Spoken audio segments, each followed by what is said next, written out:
ఎట్లున్నారు అందరూ? ఈరోజు మీకు చూపించబోయేది పిండి పులిహార. దీన్నే పులుసు పిండి అని, మురం పులిహార అని రకరకాలుగా చెప్తూ ఉంటారు. నేను వైజాగ్లో ఉన్నాను, మా అత్తయ్య గారి ఇంట్లో. నేను ఇక్కడ వైజాగ్లో ఉన్నాను. సో దీన్ని ఇక్కడ మురం పులిహార అంటారు. సో దానికి కావాల్సిన పదార్థాలు బియ్యపు రవ్వని చాలామంది బియ్యాన్ని నానబెట్టి తర్వాత మిక్సీ పట్టి చేస్తారు. నేనైతే ఇన్స్టంట్ బియ్యపు రవ్వ తీసుకుంటున్నానండి, లలిత వాళ్ళది. సో దానికి ఒక గ్లాస్ బియ్యపు రవ్వకి 2 గ్లాసుల వాటర్ కొలత.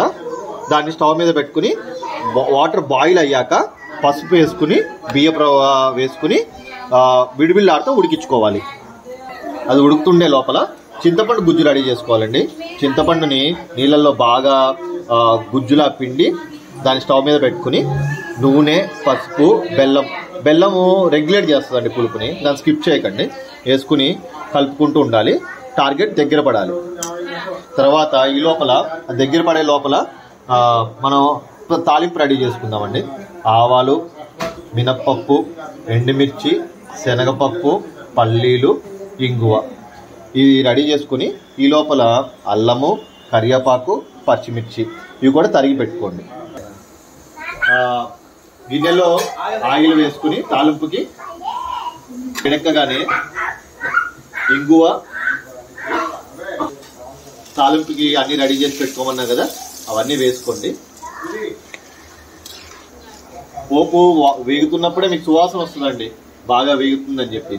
అన్ని కలర్ మారుతాయి. అప్పుడు చెప్పినట్టే కరివేపాకు, పచ్చిమిర్చి, అల్లం ఆప్షనల్ అండి. మీరు కొంతమంది వేసుకుంటారు, కొంతమంది వేసుకోరు. అది వేసుకుని కొంచెం వేగాలండి. ఉడికిన పిండిని ఒక బేషన్లోకి తీసుకోండి. ఎంతైనా పులిహారని బేషన్లో కలిపితేనే చాలా అందంగా ఉంటుందండి. అండ్ దాంతోపాటు ప్యారలల్గా మన పోపు కూడా రెడీ అయిపోయింది, అలాగే చింతపండు పులుసు కూడా రెడీ అయిపోయింది. తర్వాత చింతపండు పులుసు వేసుకొని బాగా కలుపుకోండి. చింతపండు వేసుకుని కలుపుకోగానే పోపును కూడా ఆ బేషన్లోకి తీసేసుకోండి. అది లంప్స్ లేకుండా కలుపుకుంటూ ఉండండి. ఉండలు ఇవన్నీ లేకుండా కలుపుకుంటే విడివిళ్ళాడుతూ ఉండాలన్నమాట. మన పులిహార కలిపితే ఎలా ఉంటుందో సేమ్ ఇలాగే ఈ పిండి పులిహారకి, ఆ మురం పులిహారకి, లేదా పులుసు పులిహారకి, విధి విధాలుగా పిలిచే పులిహారలకి ఇలా ఉండలు లేకుండా కలుపుకుంటే చాలా బాగుంటుంది. ఇంకంతేనండి, రుచికరమైన విడివిళ్ళాడుతూ ఉండే మురం పులిహార రెడీ.